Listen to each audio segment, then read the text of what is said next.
Um, now that we're all kind of familiar with everyone, Nick, you wanna take it away? Sure. Can you all hear me okay? Yeah, Awesome. Let me go ahead and share my screen. And I feel like I shouldn't be saying this because I'm only 30, but I've known Owen since he was like this big. I've known him for about 10 years now. His mom is a mentor of mine and was in undergrad when I was studying chemical engineering. All right, let me go ahead and pull up some slides here. I am repurposing our customer deck tonight for you all. So everything will be relevant, but I might skip over a little bit of this. Just so I can get an idea, I can sort of see the screen here. What majors is everybody coming from? Are these mostly, are we all engineers, policy people, something in between? We got a bunch. So chemical engineering, microbiology, CS. Yes. Policy, chemistry. Wait, What's your major? Geography. I'm also microbiology. And what's your major? Environment. And environmental science. cool. Okay. So we're Can't do all much over with the the place. microbio folks, but I feel like I can at least touch on chemistry, chemie, and I'm still excited. and the policy side. Cool.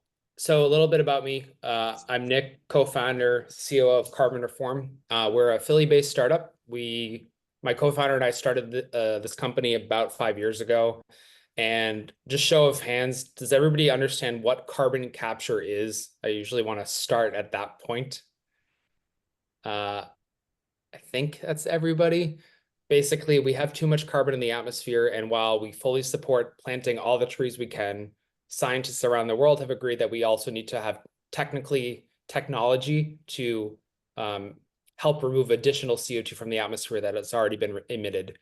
Now, one of the issues to date with it is how do you do that in an economical and scalable way without building massive facilities to capture CO2? And if you guys want to check after this, I might have a slide on it. People are basically building giant stacks of fans to remove carbon dioxide from the atmosphere, which is not economical. So what we realized is if we create a solution that's meant for buildings, for building HVAC systems where people are already moving gigatons of air and gigatons of CO2 through ventilation systems, as unsexy as that sounds, we actually have a huge impact on climate by specifically targeting building HVAC. So I'm going to talk a little bit about how we got here and how we're approaching the solution. So one of the biggest things that any startup wants to first figure out is where's the pain point for the customer. And for our customers, which are commercial buildings, is they currently have to figure out, are they going to save money or improve the air quality of people inside the building? So case in point, universities, especially when students were returning, after the height of COVID, air quality was the focus. But in order to make the air the best it can be, you have to spend a lot of energy bringing in fresh air from the outside, heating, cooling, dehumidifying it, supplying it to where you guys are sitting right now. And that works against carbon neutrality goals because where do you get that energy from? And a lot of times the grid is natural gas, coal powered still. So they're working against each other when we want to make buildings healthy but also sustainable. This is just to show you what HVAC typically looks like. For those of you who are not an HVAC expert, we spend a lot of money bringing in outside air, supplying it to occupants, pushing it back outside because we want to bring in more fresh air. This alone takes about 40% of a building's total energy spend. So where we fit in is we're creating this side stream essentially within the HVAC system where we deploy our hardware, which is continuously removing carbon dioxide in combination with all other indoor air pollutants that you might be concerned about, bacteria, viruses, dust, particulates. And by doing this, we can actually recycle this cleaner air at the outlet of our device back into the HVAC system, which significantly reduces the amount we are heating and cooling of fresh air. So much so that these energy savings actually pay for the technology itself to our customers. And that's really the goal here. How do we create a tech that pays for itself? I should also say, oh, and I know I told you this, I do have to jump shortly after my presentation. I know Q&A is supposed to happen at the end of everything. If there's Mhm. anything super urgent, ask me now. I can also give you my email to follow up. We'll totally collect everybody's questions and then we can send you an email at the end. Sure. So our flagship device is called the Carbon Capsule. We have invented all of our hardware and our materials, so we haven't licensed it from any university or national lab. This is all in-house. This device is about the size of a refrigerator. Each of these services about the average floor of a commercial building, and can actually reduce the HVAC demand by 50%. What that means is up to 20% building-wide energy reduction. So this is unheard of in the HVAC space. This is more impactful than LED retrofits or some of these other energy efficiency measures. And this is only capable because we are removing carbon dioxide from the building. And the reason for that is if you remove carbon dioxide, that is an indication of people and occupants in a building. So we are essentially able to trick the HVAC system to think there's less people in it and reduce the amount of fresh air that we're heating and cooling and just recycling more of this air that's already in the space. So this is version 2 of our unit, but being in a startup space and being young engineers and designers, we're focused on aesthetics as we expand. This is what version 3 and 4 will look like coming out mid next year, where we're designing a really cool piece of hardware that can actually go into an office space, be synced up to a dashboard where tenants can see in real time the improvements in air quality, CO2 capture, and it looks cool. So what we do with the CO2 is important too. Part of our IP is how we sequester it permanently, how we store it permanently. We create limestone, which is basically chalk pellets. And why that's exciting is we can have a second revenue stream downstream where we sell that to concrete, paint, flooring, for future green construction. So from a circular economy perspective, for those of you who are studying environmental science and engineering, the fact that we can capture CO2 from an existing building and use it to build a new building is pretty cool. This is to show you that we've already validated this in the field. And for any of you who are curious, I'm happy to walk through the experimental setup for this, but showing that we can actually get that energy savings in the field. And it's not just us doing some algorithm is really important for our customers.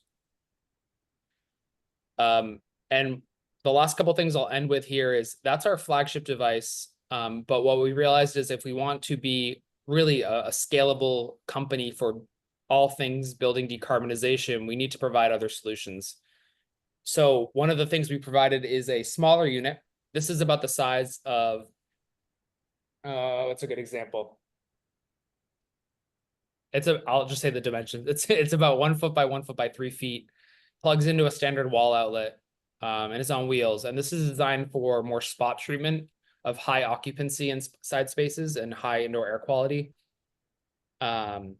And it also continuously captures carbon as well. So typically where we see this applicable is conference rooms, gyms, cafeterias, and we typically are deploying these in conjunction with our bigger unit.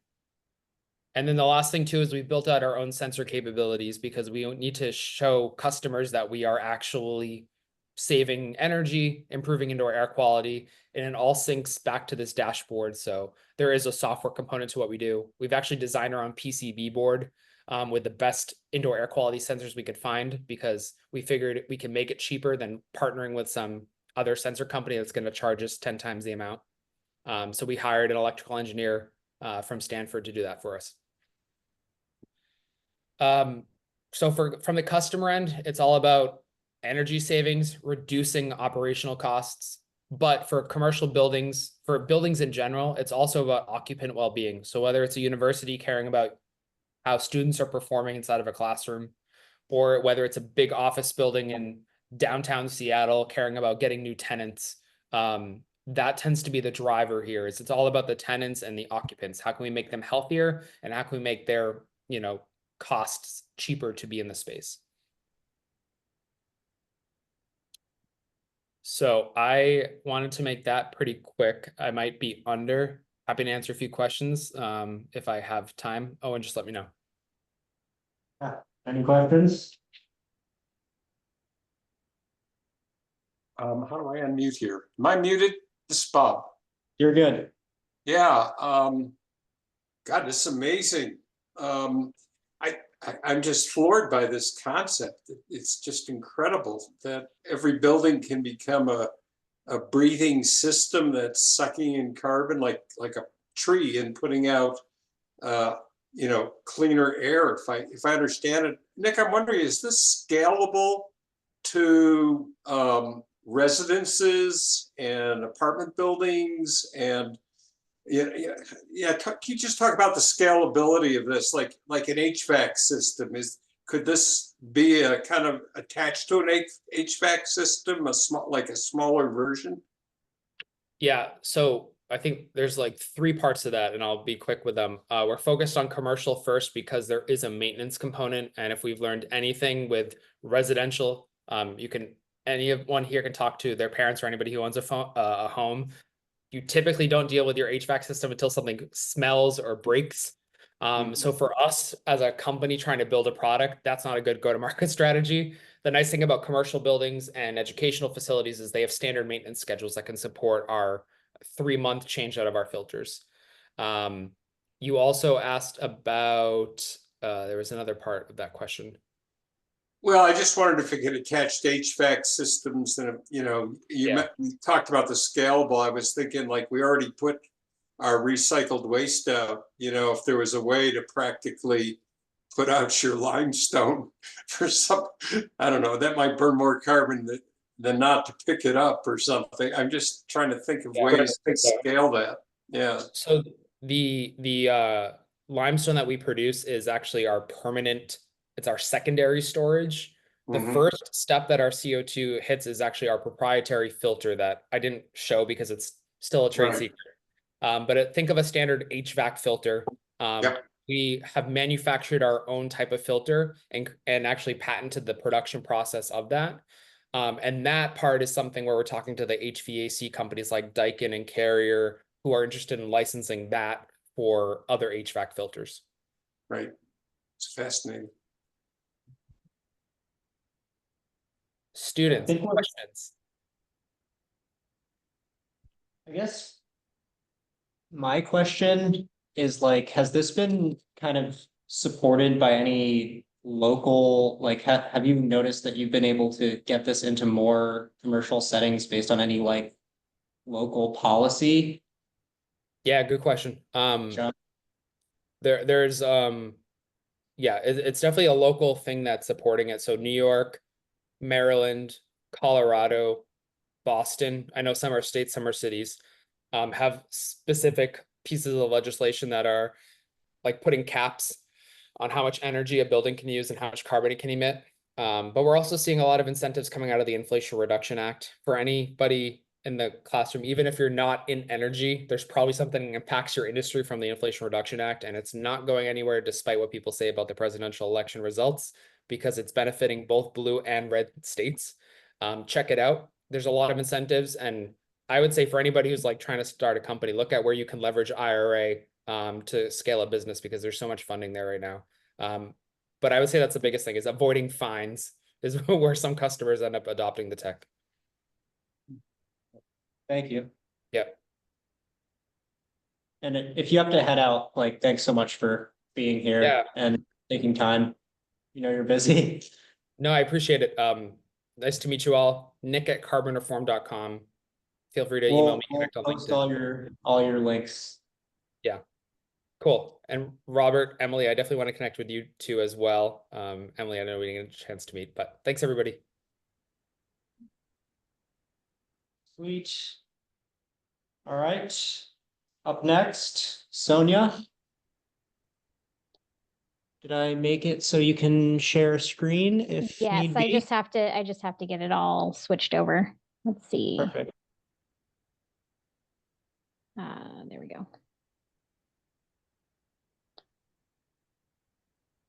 And let it go into presentation mode. Okay, can you see full screen? Yep. Okay, cool. Sorry, I'm at the middle. Okay, so I have a slightly different take because my job is very different. And so I was asked to kind of present on the built environment and how it interacts with climate change. So mine is going to be sort of a very high level, which is great because you guys aren't really in my industry. So this is for you. So to give myself a further introduction, my professional qualifications, like you mentioned, I have an MBA in sustainable management. I'm a certified sustainable building advisor, and I'm a lead AP with the designation of BDNC. And then some other, and sort of the professional highlights I'm going to go through in later in this presentation are I've been the director of marketing for a Bay Area pervious concrete company in San Francisco area. I was the Built Green program manager at the Master Builders Association. And currently I am a sustainability planner and designer with Sound Transit. I've been in the building industry in different areas within it over 14 years now. And some of those non-work related things, I've been the co-chair of the American Society of Civil Engineers Sustainability Committee down in San Francisco. I am currently a board member of the Northwest Eco Building Guild. And I'm also was a subject matter expert for the 2024 UW Solar Decathlon team, who is what invited me to present here. So why does buildings and the built environment matter? 42% of global warming emissions are from buildings. That is both operational emissions. So and we'll get into some of these definitions in a couple slides, as well as like the embodied emissions of what goes into that building to make it. 8% of all global emissions are specifically from concrete use. Concrete, if you don't know, is the second most used material after water. And so it is a big component of where our global emissions come from, just from that one material. And then more locally, 40% of our global warming emissions in the Puget Sound is from transportation. And so the built environment kind of covers not only the building you're in, but also how do we get between buildings? How do we build those buildings? So that's sort of what I'm going to kind of quickly gloss over today. So just to kind of provide some insight on the previous presentation, the reason that HVAC number is so important is because so in this graph, this kind of shows you the different where we're using energy in buildings. And they break up space heating and space cooling, but for our use, we combine them and we just call that HVAC or which is air conditioning. HVAC is heating, ventilation, air conditioning is just the acronym. So as you can see in these graphs, a large percentage is dedicated to that. After that, the largest percentage is water heating. And that's definitely true here. We're considered a heating climate, meaning that we are primarily heating our homes versus like the Southeast, which would be primarily maybe cooling their homes. Now that's changing with climate change. As we know, our summers are getting hotter. And so we are really focused on getting more cooling into homes in an environmentally friendly way for health and safety purposes, as well as comfort, obviously. And so there are a lot of initiatives, like he mentioned, the Inflation Reduction Act and some incentive programs out there for people and property owners to change over some of those equipment to be more efficient so that they can get the cooling if they don't have it, or they are using less energy to do the same thing, as well as get rid of gas and other fossil fuels in their homes. So what are we looking at when we talk about sustainable design? So this is just a very high level kind of what we're looking at when we talk about sustainable design. We're talking about adapting to climate and climate change and all that's coming with it. We're talking about looking at the materials we're using, whether they're hazardous, how are they produced, where are they coming from, where are they going at the end of their life? Can we reuse them? Can we repurpose them? Next, we're looking at health and well-being. Is the people or, you know, occupants of those buildings healthy? Are they, you know, is it providing them a place where they can have a, you know, a healthy lifestyle? And that's not even like, you know, doing yoga or whatever, but just, are they able to protect themselves from the outdoor elements? Is somebody with asthma protected inside their home versus having a leaky home, which might allow pollutants, air pollutants into their home and cause them to have asthma issues? Equity and participation. So when we look at sustainable building and design and at more of a, both at a individual building, but as a broader kind of planning level, are we looking at the equity concepts of who's benefiting from those buildings? Is it affordable for somebody to live there? Is it providing economic stimulus that's maybe equal and just? And who's participating in those activities? Long-term economics, again, are we creating jobs? Are we providing economic opportunities? Is this promoting a sustainable economy? Obviously, energy and climate are a huge part of sustainable design. We're looking at reducing the impact of our structures and how we build them and what their impact in the greater scheme of things are. And then ecosystems and water, which is going to be, it sounds like half the room. That's, you know, again, how is where we put the building matters. Where, you know, is it a green site, which means, you know, is it undeveloped, or is it like a parking lot that we're transitioning into maybe a different use? And so there's different ecosystem services that we may be disrupting or conserving depending on where we're, you know, putting that building. These are all sort of the big buckets of what we're looking at when we talk about sustainable design. One measurement that we use to talk about sustainable design is a third-party certification. So some of these may look familiar. For example, LEED is one that I am an accredited professional on. And essentially all of these certifications are scoring points. And when you score certain amounts of points, you get a level of green, a level of sustainability attached to that project.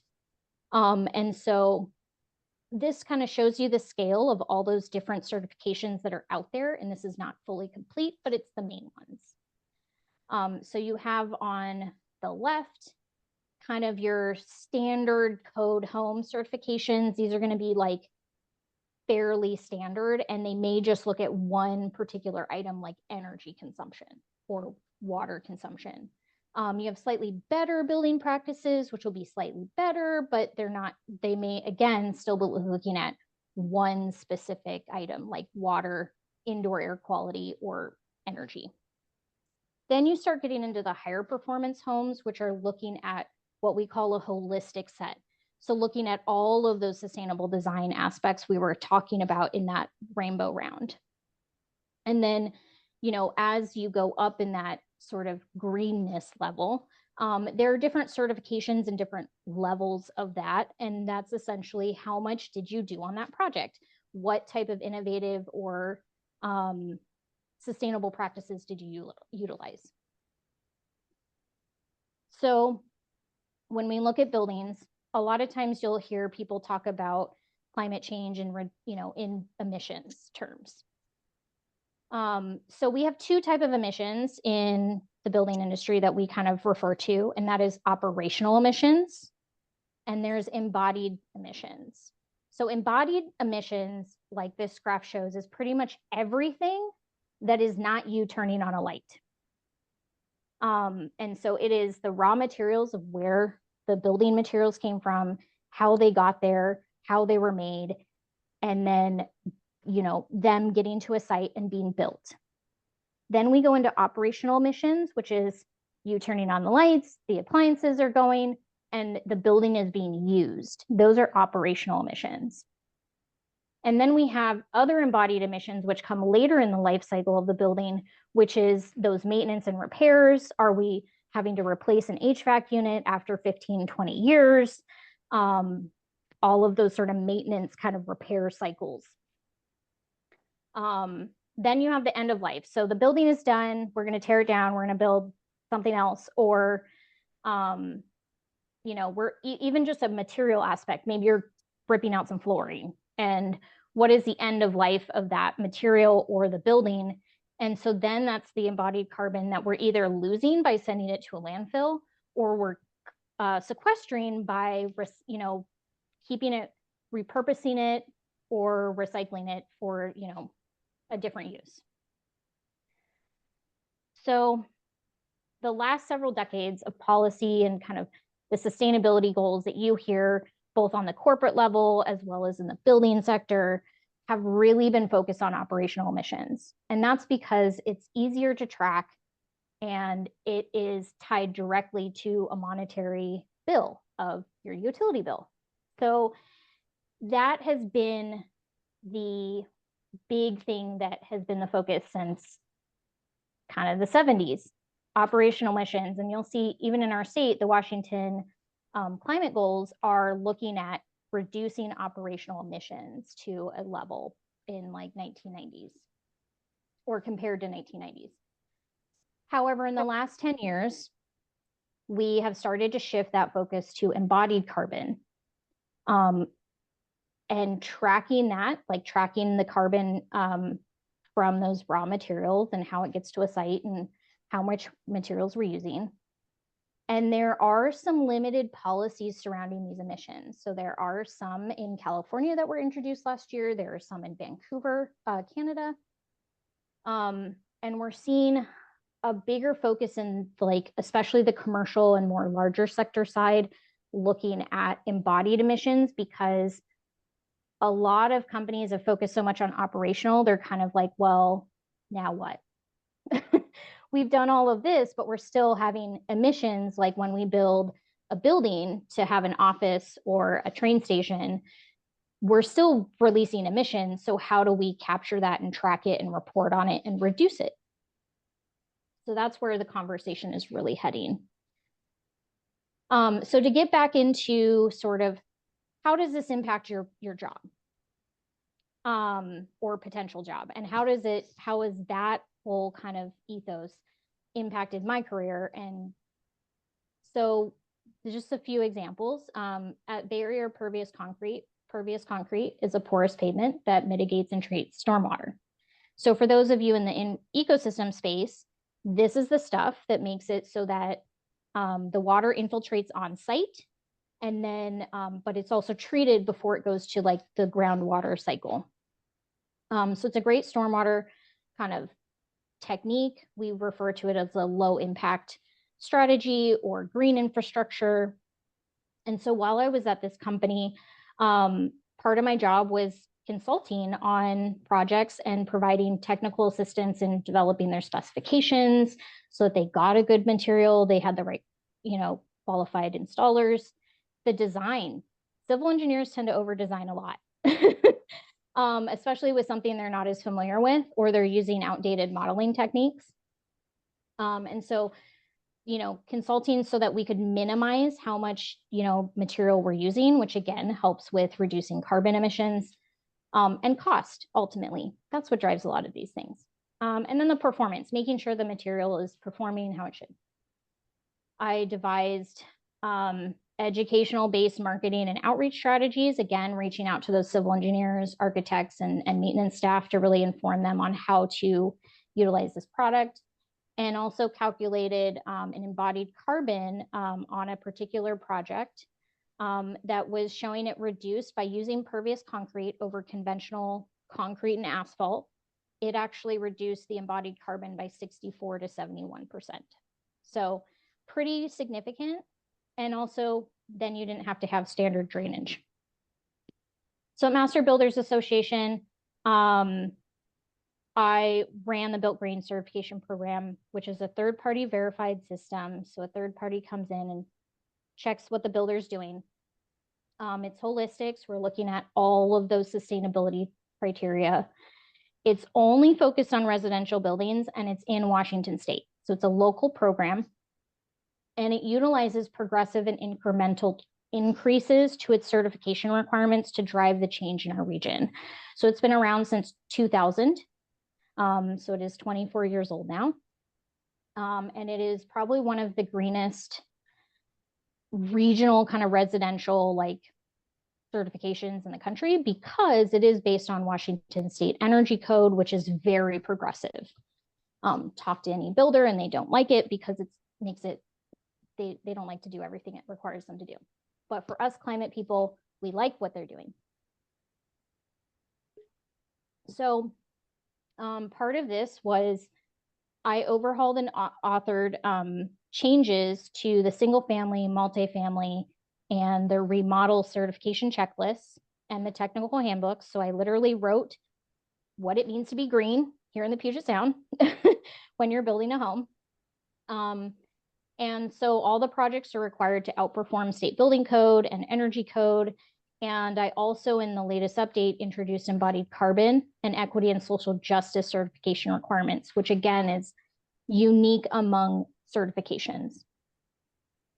So I also advise local jurisdictions on creation or modifications of their incentive structures to increase builder participation so we get more of these sustainably built structures in our area, which also helped the cities meet their carbon emissions reduction goals that they're mandated to track because of the state law we have.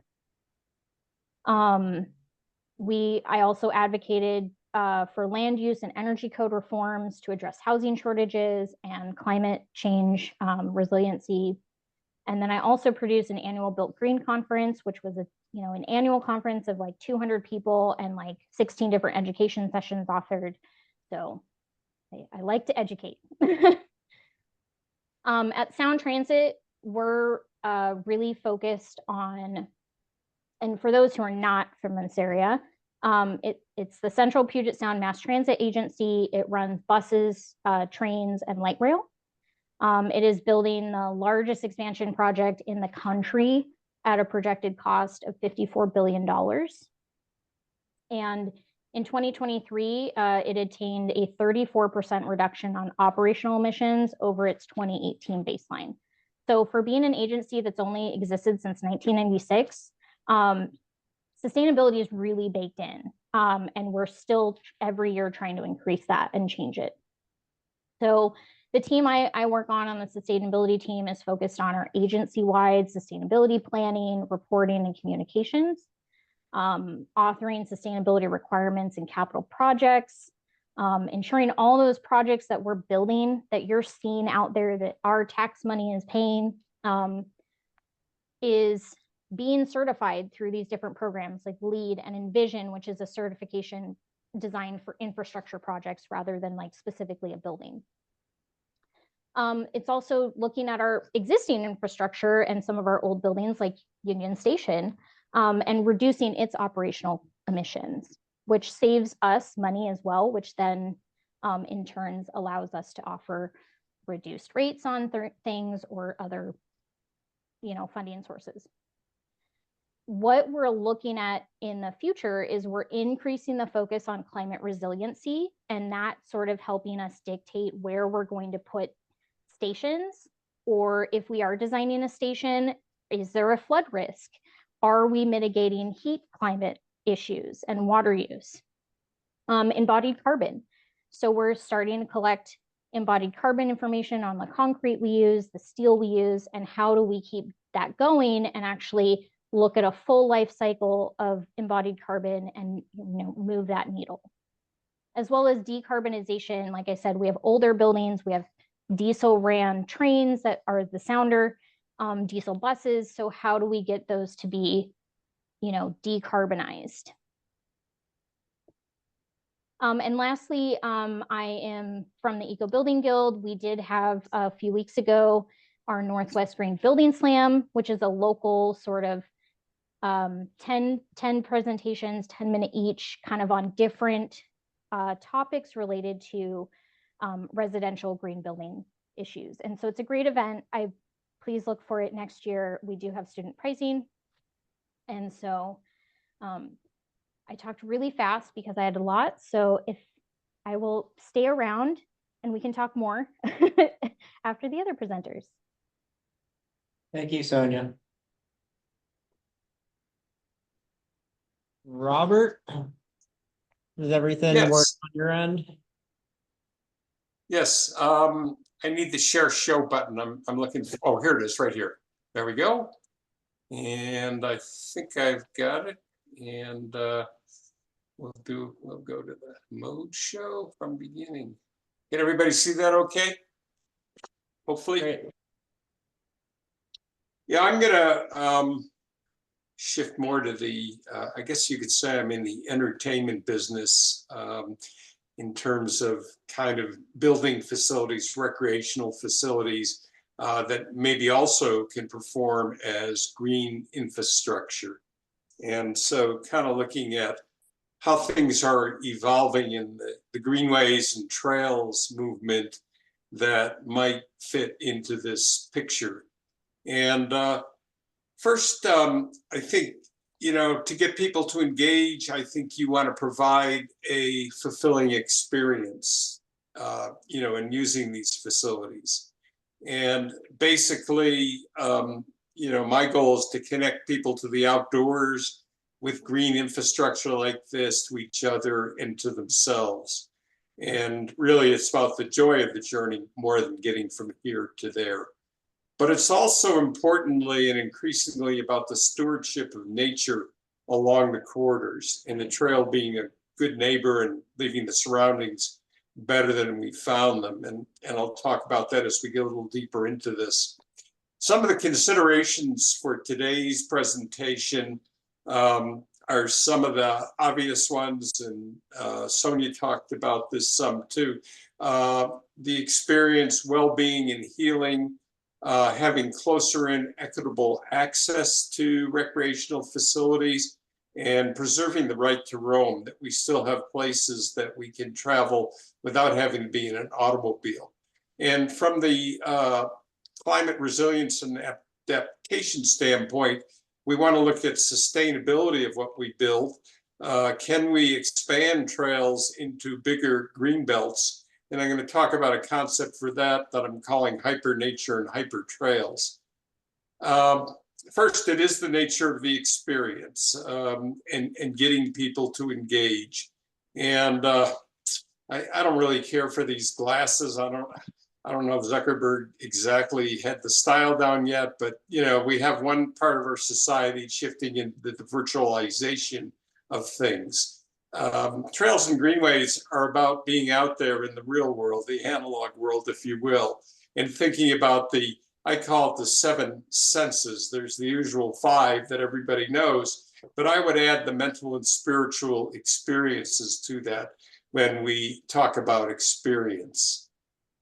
Importantly, these green facilities are also a counterpart point to what Henry David Thoreau talked about, the quiet desperation of just civilization, of providing places where people can escape and get back into nature because it has those healing properties. And the Parks and Greenways movement has evolved, I think, over the centuries and more recently over the decades into some different renditions that apply maybe more to today. We can talk about the first generation of what you might call greenways, and these were the boulevards. These were the civic ways and walking routes, and you know, maybe the counterpoint to people living in their dark huts or the hard life that people had. They could get out on these boulevards and these places, socialize, enjoy greenery. They evolved in Paris, especially some of these places, and then they inspired many American cities like the layout of Washington, D.C., for example. The next step in the evolution were parkways that Frederick Law Olmsted was one of the leaders in this. And his idea, and this is back in the end of the 19th century, he wanted to have places where, it was during the industrial era, where people could get out of those grimy, dusty, gritty, dark factories and on a weekend go out for a stroll in greenery. And his notion was to connect these places together with parkways. In other words, you get networks that you would build with parks as nodes and these these pleasure ways, these you could ride or walk or drive your carriage along these landscape places from park to park. And so he began to pull together this network vision of the parkways movement, and that evolved well into the 20th century. And then the third generation, I like to think of as greenways being a counterpart to the dominance of the automobile, where people wanted places where you could get away from cars, dependence on cars, and get into green places. So in the greenways movement, and I was involved in that, we started running pathways along railroad lines and along rivers and streams, and providing linear greenways that kind of were inspired by Olmsted's parkway system, but more oriented toward pedestrian and bicycle use, not motorized use.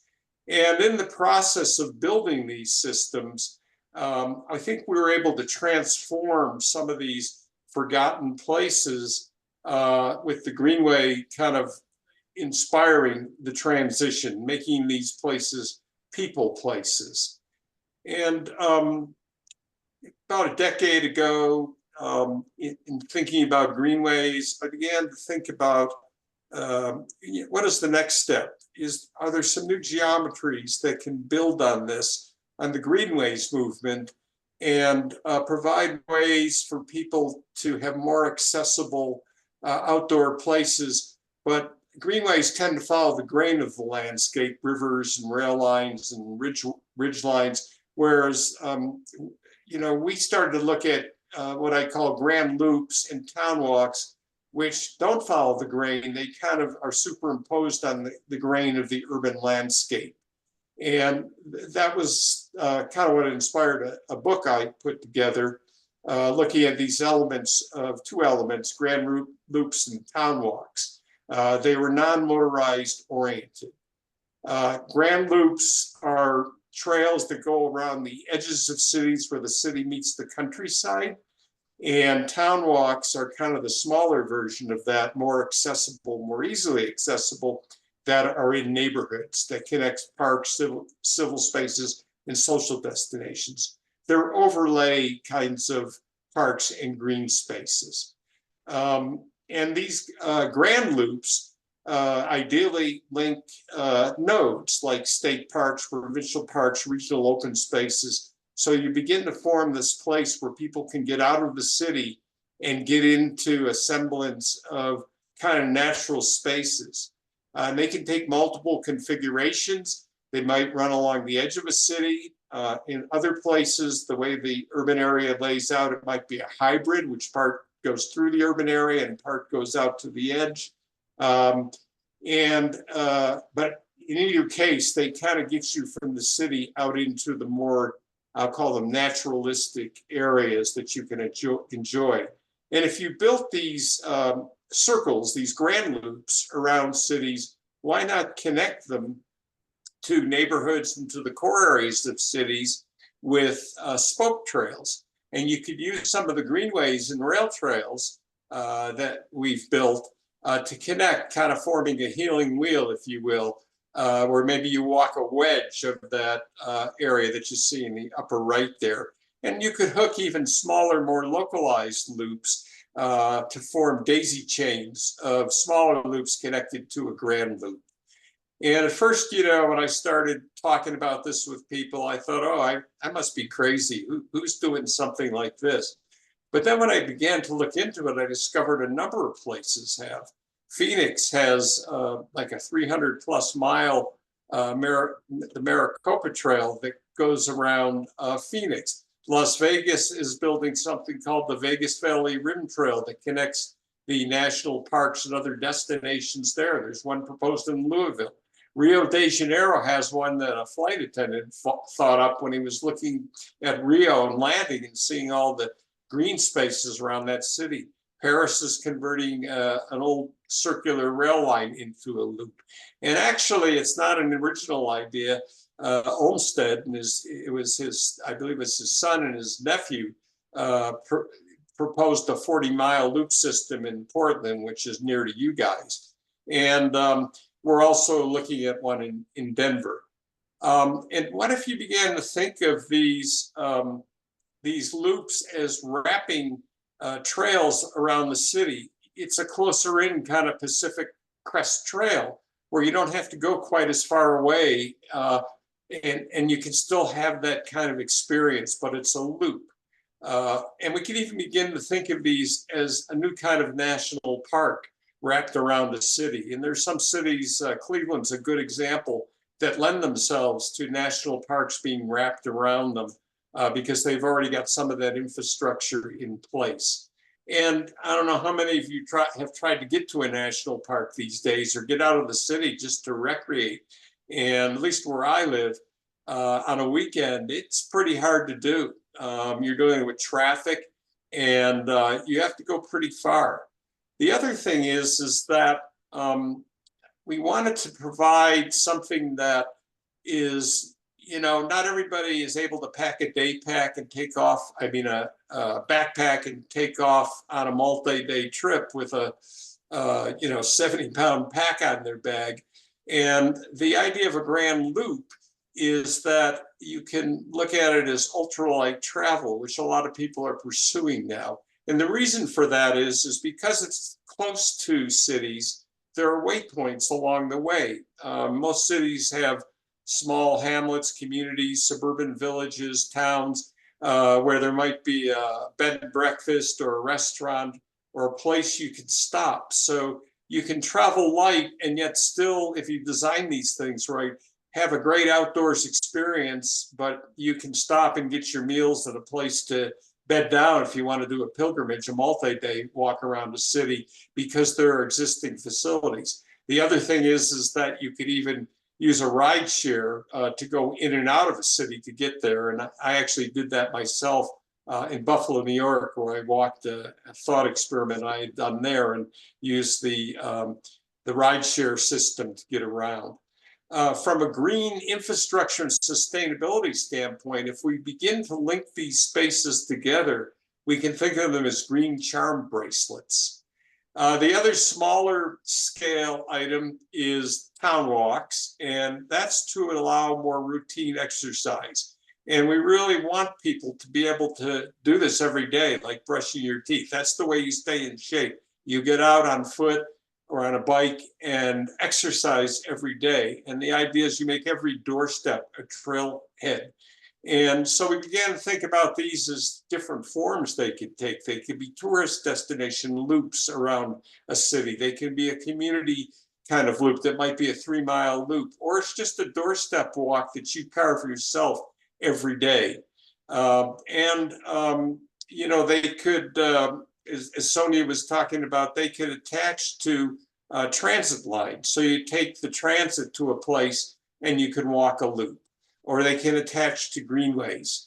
And it turns out even this idea wasn't crazy because cities are building them. This is the 5280 Trail project in Denver, which is going to go around the core of Denver, and it's going to be basically 5 miles long and connect key places that are destinations there. Salt Lake City is going to be building a similar one. There's one in Indianapolis. And here's one of my favorites where 2 ladies with the Historical Society got a hold of some paint. It was more than a bucket, but it was some paint the city had. And they just painted a turquoise stripe on the pavement. They connected together the key destinations in Old Tucson. And you follow the paint stripes and you walk it. And this is built. It's a great way to experience Tucson, by the way, without an automobile, and really experience it because it connects all the iconic destinations that define that city together. And ultimately, what if we were to begin to weave these, the greenways and the loops and the trails, into networks that overlay our cities? And of course, and I know, I believe Emily is in the health area as well. The health and fitness, and you mentioned it too, Sonia, the health and fitness benefits that we can get from building these, making them accessible, safe, and pleasant to walk. And that leads to the notion of the right to roam. Not having our ability to move around with an automobile broken off or with barriers. And also to be able to do those things, all genders, all abilities, to do these things free of fear. That's part of the design consideration too. And in Europe, there's been a tradition of this, not so much here in North America, especially in the US. It's almost the opposite here with private property thoughts. But in Europe, the old ways, Allemanstraat, I don't know if I'm pronouncing it right, is the belief that really you can walk anywhere as long as you don't do any harm. And that tradition, it's sort of threatened now in Europe too, but we want to preserve that right to roam. And I mentioned the notion that it's important to have diverse, equitable access so people with limited resources can get, there's a train to trails program, I believe in Seattle, in fact, where you can take a train or a bus to get out to a grand loop around the city and have an outdoors semi-wilderness experience, or you can use a ride share. So diverse, equitable access is part of it. And as we get into the thought of resilience, we begin to think about promoting these, expanding them. And I'll mention again the notion of the pleasure principle, that what motivates people and gets people to engage in these things is it brings back, it gives them something they enjoy. There's lots of shoulds and oughts. So you got to work out, you got to stay in shape. But really what attracts people to do these things is they enjoy them. We also need to, in talking about transit, again, Sonia, I think is about doorstep decisions. How does somebody decide as they leave their house, their residence, whether they're going to use an automobile or an alternative, more sustainable way to get around? And part of that's crossing that missing mile, between the transit line and the house or the workplace. And a lot of this involves, if we're going to make these transitions, is scaling it and adapting walkability policies. That's really the base of how we begin to change these things. And as I was putting this presentation together, I happened to see a post by a guy named Jordan McKenzie, who talked about the notion of how we begin to scale these kinds of getting around, walkability. And he's I think it's brilliant what he put together. It's just a way of thinking about it, of coming up with an idea, scaling it, working in the neighborhoods first, getting people across that missing mile, thinking about access to larger systems. He mentions my town walks, although I think that applies, maybe as much to the first tier, and then regional trail transit connections that we just heard about earlier. And again, I think what motivates people is they get some joy out of it. And that's just a big thing. It's not about what you should do, but what people like to do. Some of the challenges we face, with increasing heat, it's getting hot to get out there and walk. It's downright dangerous. And so we need to incorporate it into our design. And it's being done in Paris and other places, cool zones, places where there's shelters with solar roofs, water stops, benches, misters, and refuge hubs where people can get out of the heat. Weather's a big factor. And then kind of take this presentation home, let's look at the bigger picture of wagging the greenbelt dog, promoting the nature of trails, but building green infrastructure that can cool, provide air quality, water storage, flood hazard reduction, wildlife, and resilience. And we do this by setting aside floodplains and woodlands and places, not only on our greenways, but on these grand loops, these nodes, which then become absorptive. It's a sponge city kind of thing. You begin to absorb flood water. It's wildlife habitat. It's a buffer for fires and floods. And so we begin to think of that notion of hyper nature and hyper trails. And the notion of hyper nature, by the way, is something people have been talking about, is that as we begin to lose our habitat in these spaces, there are landscape architects who are attempting to concentrate ecosystems and species into smaller spaces. They may only be the size of a yard, and but they could potentially be a node or along the edges of trails. And if we begin to think about that wagging the dog when we build these grand loops around cities, can we get conservation areas that are larger? They don't necessarily have to be all public land. They might be agricultural, and particularly wetland storage and floodwater storage. So we begin to think about hyper trails as more than just a recreational trail. They have those edges in the undulating restoration conservation strips and nodes. And people are beginning to think about this, but maybe in a little bit different way. I'm going to write a piece. In fact, I'm working on it this month to kind of promote this thinking when it comes to trails. Iowa only has about 1% of its native prairie left. And there's a program in Iowa where people are being incentivized and advised how to build prairie strips along the edges of their fields to provide those nutrients, the pollination, the other things. But what if we began to integrate these prairie restoration strips with trails, and particularly even long distance trails? There's a number of them in Iowa that go all the way across the state. Why not make the edges these hyper nature areas, these restored prairies, if we think of them as hyper trails? And this is not a new idea. This was talked about 30 years ago, of taking the greenways, in that third generation, to be more than trails and preserving the rivers and floodplains that they flow through. And so, in wrapping up, I think what we need to do is think beyond silo thinking, looking at how these things combine together, and all the different benefits that we get. It's more than just entertainment, as I introduced my presentation. It's about resilience. It's about rehabilitation for people. It's about active transportation. These routes can be used for people to bike and walk to get to places. Socialization is key. So there are a number of benefits that we can think about. And I think, sadly, we're up against some very serious challenges that may change in the next 10 days. It's very scary. There are some people that want to assume leadership in this country that have been degrading, even criminalizing people who are thinking about this kind of thing. Carlos Morenos, the author of The 15-Minute City, has been expressing this notion. It's not Marxism.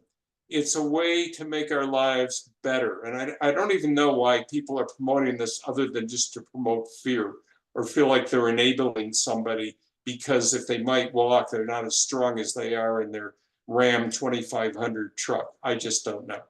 So anyway, in spite of what they might say, nature bats last. So either way, in the end, humans may not be here, but the world will be. So I think we need to think in those terms. And I'm just delighted to hear that with the two previous presentations, that people are thinking about practical ways to begin to address these bigger picture problems. And I hand it back, Owen.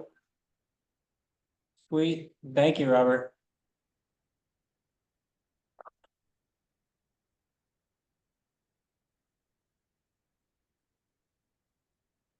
Emily? Hey. You have all permissions, etc. Let's see, it looks like it. Okay, let me share my screen.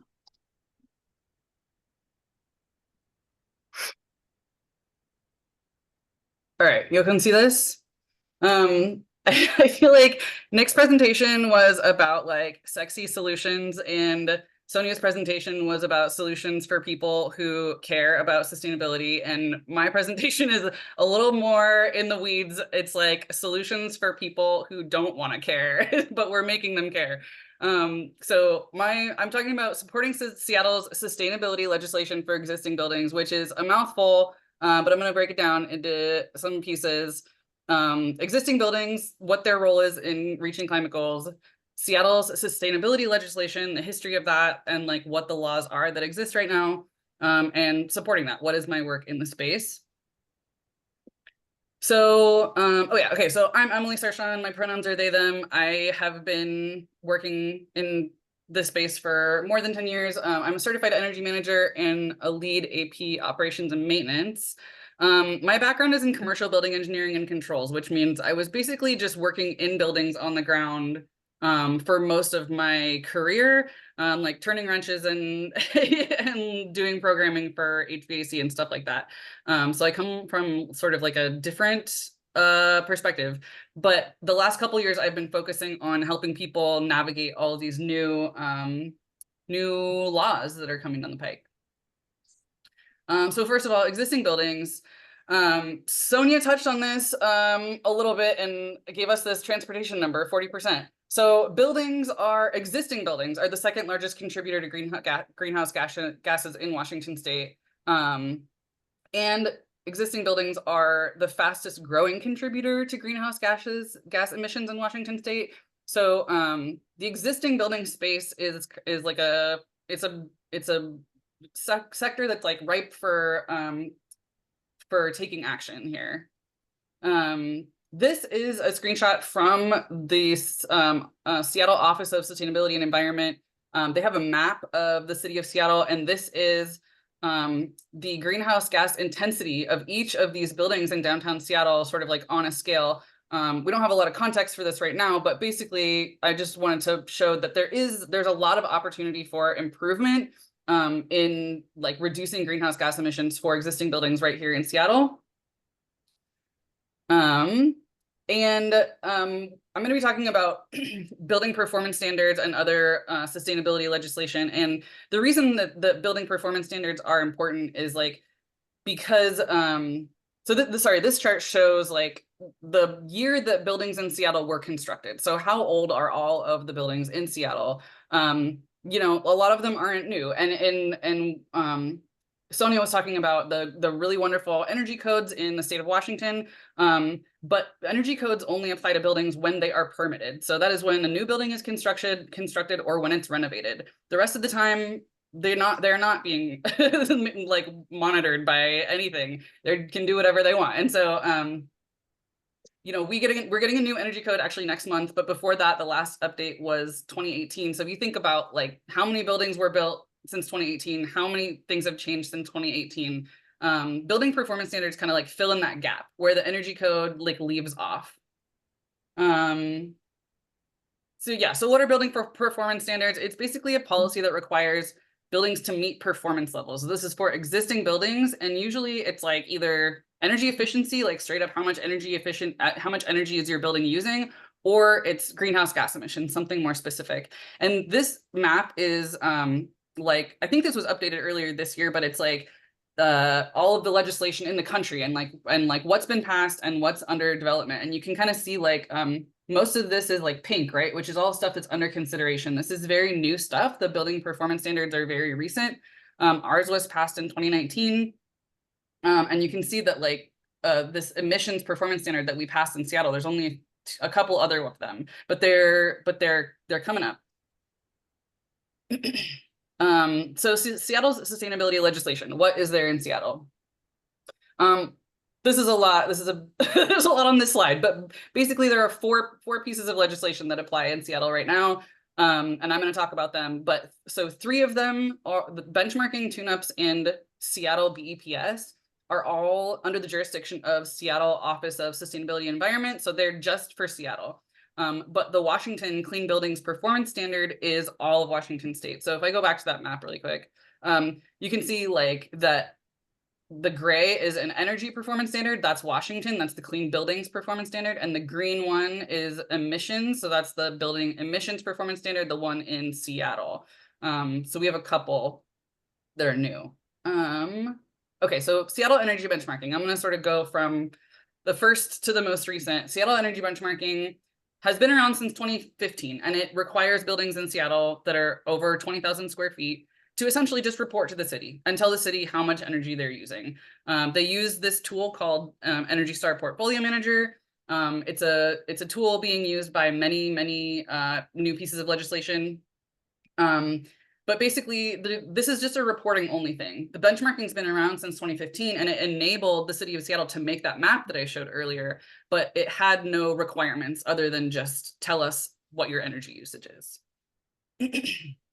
And if you want to check out this map that I was showing you, it's very cool, and I highly recommend it. It's seattle.gov/energy benchmarking map, or like, here's a QR code. But basically you can look at any building in the city over 20,000 square feet and sort of see what the metrics are on it. You can go back, back to 2015. You can look at your district, but if you haven't seen this tool yet, please check it out. Okay, so the next piece of legislation that is in Seattle right now, Seattle Building Tune-Ups. This is filling in a gap. I mentioned sort of the gap after where the energy code applies, like after the building is permitted. And so Seattle and benchmarking was just reporting, right? So tune-ups was kind of the next step. It's like tune-ups is not requiring anyone to meet a target, but it is requiring you to take action on your building. So it started in 2019, and this is every 5 years, these commercial buildings have to tune up their building. And I'll talk about what that means, but yeah, the tune-ups are actually being sunset after 2026 because that building emissions performance standard got passed, and so it's kind of being replaced. But the tune-up law, it optimizes energy and water performance by like using low or no cost actions that are related to just operations, maintenance, like cleaning, repairs, simple fixes. And this chart is sort of like from a meta-analysis about tune-up laws, and sort of shows like the elements of buildings that are most targeted by these tune-up laws. The reason I want to show this is because like zoning and scheduling is like almost a quarter of this pie. And zoning and scheduling is like something that you can do on a computer by like updating, on the building automation system in the program.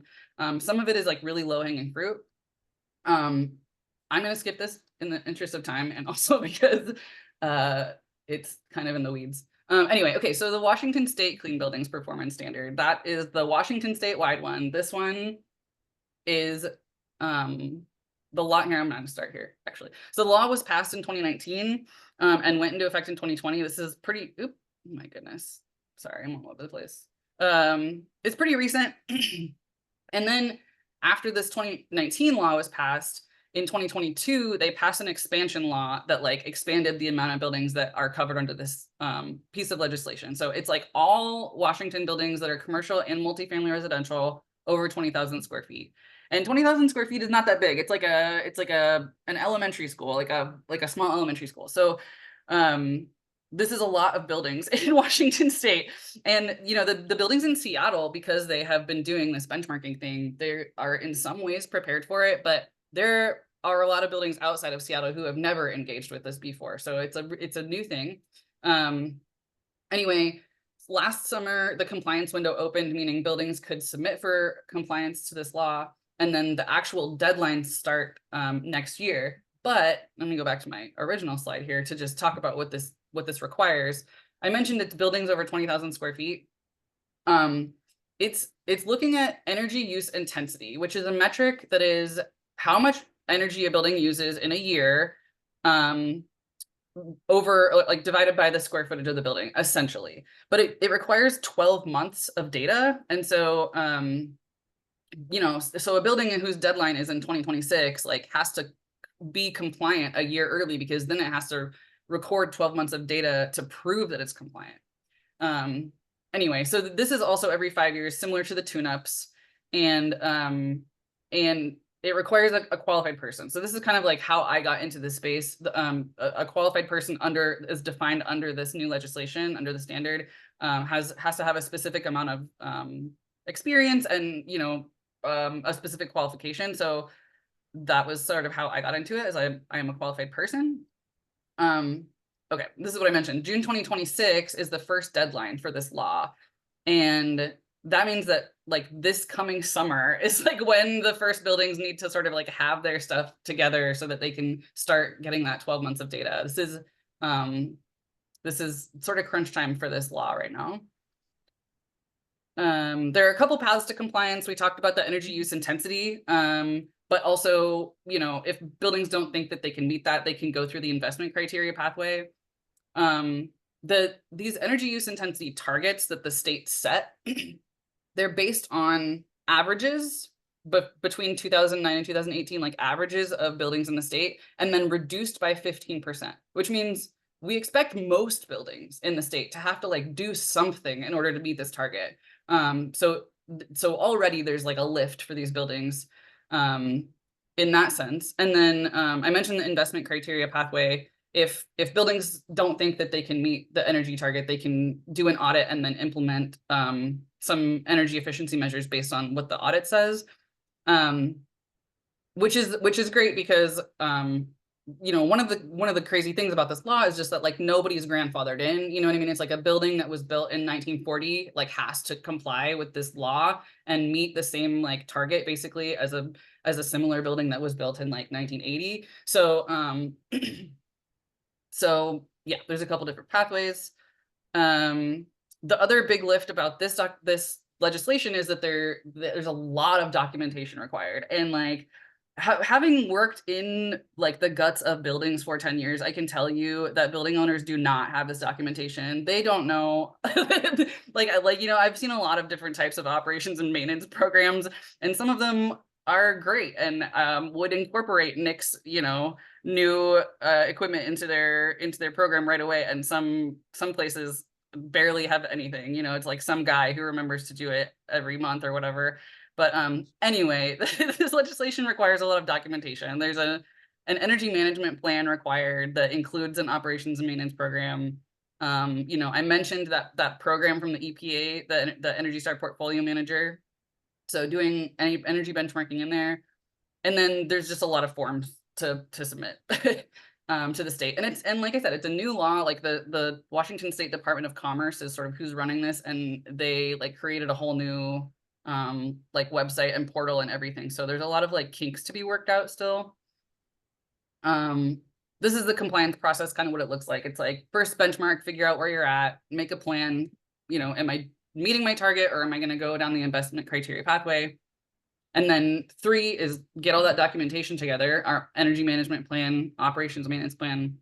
4 is like if folks need to do some kind of energy efficiency measure, they need to do something to their building to meet the target, and that's their plan. They need to do those things, and then and those things have to be measured and verified and proven to get the returns that they promised. And then they're submitting all of that paperwork. Okay, so that was all the Washington Clean Buildings Performance Standard, but there's more, because Seattle saw the Washington Clean Buildings Performance Standard and used it as a model to create their own more strict legislation called the Building Emissions Performance Standard. So the Building Emissions Performance Standard is Seattle only. It's also the Seattle Office of Sustainability Environment who is you know, running this.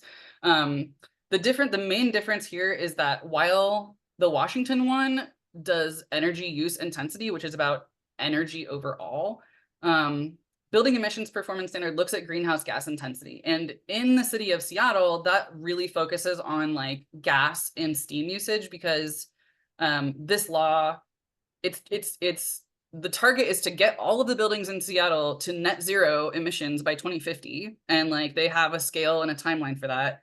But Seattle City Light as a utility is on track to be net zero as a utility by 2050. And so this law is really about electrifying buildings and getting them away from natural gas usage.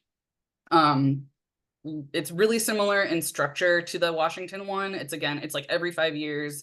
And it's the same group of buildings, all these buildings over 20,000 square feet. Okay, so what am I doing to support these things? Basically, if you look at this sort of process of like the things that people need to do to get to where they're going with the Clean Buildings Performance Standard, I'm doing all of the paperwork part of it. I'm like helping them making a plan. I'm helping them navigate the law, engage with this new portal that the Department of Commerce created, use the Energy Star Portfolio Manager program, basically, and develop an energy management program and an operations and maintenance program, like I said. So I'm doing all of the boring part, I guess, but I love it. So I don't do energy efficiency measures and measurement and verification stuff, but I do project management if folks need that for that. this is kind of just like a list, energy benchmarking. And energy benchmarking also includes that law for that first law that I talked about in the city of Seattle. So I help folks with that law too. But yeah, that's the quick and dirty. Sweet. Thank you, Emily. Yeah. And that's gonna be all of our speakers. So thank you guys Bye-bye. for taking Yeah, time so out of your day. I'm We have definitely like, here to hang around and talk. I do want to point out, I'm taking off any sort of professional hat. This is my opinion, nobody else's. But please, if you're thinking of voting or care about climate change in our state, not Yes. only is the national election important, but there are two critical initiatives on our ballot this year that will completely take away all the progress we have made over the last 30 years. So please look at those initiatives. And it's 2066 and 2117. There's a lot of information out there, but basically they're very misleading and they are funded by people who do not want us to work on climate change and to electrify and decarbonize. So, and it's removing a lot of our air and water protections. So please, please vote. We need all the votes to say, please don't do that. I'll reinforce that too, Sonia. This election is more important than any election in my lifetime, and I've been here a long time. This is an existential election for us, and you know what I'm talking about. And so I think get anybody you know in any swing state, get involved, because there's no going back if things go south. Just saying. But I would love to touch back on Emily's presentation. Like, you know, she said the hurdles, and I didn't get to say this because I was trying to get a ton in my presentation, but the building community, whether you own an existing building or you're building a new one, they do this for financial reasons. They are not doing this because they care about our climate. There are a couple, there's a small percentage out there that are, you know, I'm doing this because this is the right thing to do. This is my principles.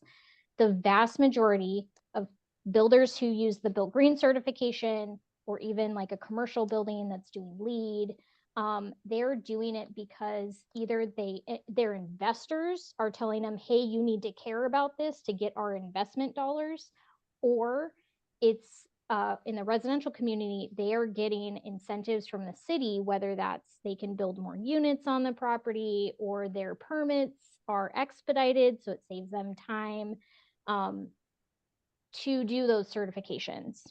So again, these initiatives are important because if we don't have those policy levers to kind of keep things going, they will do the cheapest thing they can get away with. And that, you know, and Seattle is unique because it's older than the state. And so they have a special, their own energy code, as Emily mentioned, and they get to do some certain things that more than other cities. So they're ahead of the game and they've been that way and they can do that. But the rest of the state outside of Seattle is stuck with the state energy code. And if those things change or get, you know, rolled back or anything, then the vast majority of our state will be kind of taken back. So that's the importance of voting this year, especially locally. So I know a lot of the national, you know, the president gets a lot of attention this time, but and that's important, but the local election is super important as well. And it always is, but this one is, if you're into climate change or anything, it's critical. we agree. I had one question, and I guess I just like thought about it for the first time after seeing your presentation, Sonia. But I guess this is a question for Emily about like, for some of these really old building owners, is there anyone that just like throws in the towel and is kind of like, this is too much for me to kind of change, and they kind of just decide to like destroy it and restart, and like, how do you kind of prevent that? Cause that would be pretty bad from like the CO2 that they use to, or emit to kind of deconstruct their buildings. Yeah, I haven't seen anybody saying, you know, this law is making me want to tear my building down necessarily.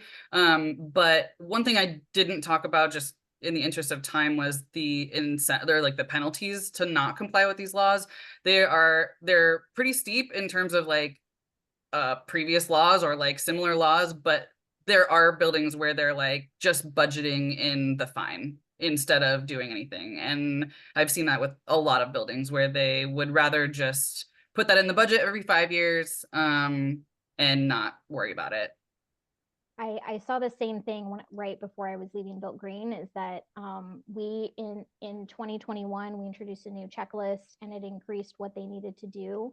And there were, between the Seattle Energy Code and our requirements, we had several builders that, and maybe more because I didn't talk to every builder, but I do know that I had some prominent builders from who typically did Built Green projects decide not to, and they would budget in the penalty that Seattle would charge them for not doing that certification. And that was primarily because they designed the building without taking into account the energy code increases and the checklist increases. So by the time they built it, they were like, oh, wait, we don't meet the new standards, but we've always been meeting the standards because we built it the same way. And I'm like, but everything changed. And so it wasn't necessarily that the code or the checklist was out of, crazy town, hard to do. It was that they didn't really plan ahead. And so they just said, it's just the cost, instead of fixing it or doing something different, doing a change order, they just budgeted in that fee. And just to give you a sense, like the state legislation that I was talking about is like $1.50 a square foot as a penalty. So it's based on building size. But the Seattle one is over $3 per square foot for just like not complying at all. So the Seattle one is a lot steeper. For the green building incentive, which was the one I kind of worked with, which was Seattle's green building standard and Priority Green, which required them to certify through a program like Built Green. They charged it not on a per square footage, but on a percentage of the permit value. And so we were finding that the penalty was actually cheaper than to actually comply. And so it was kind of, it was cheaper for the builder to throw in, let's say, $6,000 worth of penalty than to actually comply, where it might have cost them more. Now, they probably would have recouped that because of the higher value they could have gotten for the house, because it would have had solar panels on it. But they were like, we don't know if we'll get the investment back. And so they just went with, and they're just going to pass that on to the consumer. So the consumer is going to get, a little bit higher price for that. So there's, code is interesting. if you want to go that rabbit hole. We have time for probably one more question. If anyone has anything. I have a question for Robert, and I thought the whole like Greenway project was cool, connecting parks, building parks around the city was really cool. I was just wondering if you had any concerns about gentrification or rising property values once green spaces are expanded, and if you know of any good ways to counter. Yeah, I've it's always a concern. I don't think it means we don't do it. And some of the studies I've been reading, and you guys can research this for yourself, are showing that gentrification isn't quite as bad as it's been made out to be. There are ways to overcome it. There's a project on Anacostia, Washington, where they're building something called the 11th Street Park. And the developer, Scott Krantz, is the developer of that. He's directing it. And they put together a trust where they dedicated funds to enable the residents to get down payments or assistance with rent. So I think it's one of the things that goes hand in hand with these projects. You got to think holistically about the impact of people on people and incorporate that into the plan. But there are examples. I think the 11th Street Bridge project is a real, you can look it up in the New York Times and other places. It's a good place to start to research that. In other places I've been reading, it's not quite as bad as some people say it is. Maybe there's studies that contradict that. But I think if there's a sensitivity and a consciousness of who you're impacting, and really what we're trying to build is to make all these things more accessible to a broader range of people with means by making them accessible without having to spend a lot of gas money to get to these places. I'll add on to that and then make one last comment. So Sound Transit has to deal a lot with this issue. And so they have a lot of effort into trying to, because every time you build a station, it's going to sort of gentrify the area. And so there are a lot of conversations within Sound Transit and within the project teams on how we can, you know, prevent displacement or, you know, work with the community as much as we can. There will be some negative impacts just because there are just things we have to do to get the transit there. But they take a lot of time and effort to try and mitigate that as much as possible. I think some projects you can look at here locally are the Africa Town Plaza and the Acer House projects. Those were both sort of in the central district or kind of that area. And they were designed with sort of anti-racism, anti-gentrification, really high community engagement. And Acer is spelled A-C-E-R. And so you can look up those projects on, there's routinely events about Africa Town that you can kind of find and hear about, but an Acer House has a website. The last thing I'll also say, because there were so many of you in the ecosystem kind of services section, within these building careers or the built environment, we have to do environmental reporting. So there are a lot of, like, the other part that's not sustainability team that I work with the most is our environmental services department. And they take years to do environmental assessments. We have an archaeologist actually on staff as well. And so if you're really interested in those sort of the cross between the built environment and your kind of environmental water quality kind of academics, there is a place where that mixes. And that's in the environmental kind of review process, which you're working with a lot of different agencies. And you're dealing with climate vulnerability assessments and, you know, where do we put things? How does that impact? What are we, you know, what services are we impacting? So there is a space if you're interested in both of those things. You don't have to be an architect to be in the built environment, as I am from a business background. And so I think if you're interested in green buildings, you can find a place to be, because there is something related to everything, whether you're into green spaces and, you know, how do we provide all of that, to how do we retrofit our buildings? How do we make sure the new buildings and things we're building are creating that sustainability future? Like, there's a place for you. And so I would encourage you to engage with this club, the decathlon team. And so those are, if you're interested, please seek it out. Sweet. Yeah, we're gonna have to end here, but really appreciate everyone making it and making time. Thank you, Robert from Thank you. Colorado. Thank you, Sonia. Thank you, Emily. Thank you. Thank you, everyone. Bye. Bye. Good night. Thank you so Bye. much. Have a great.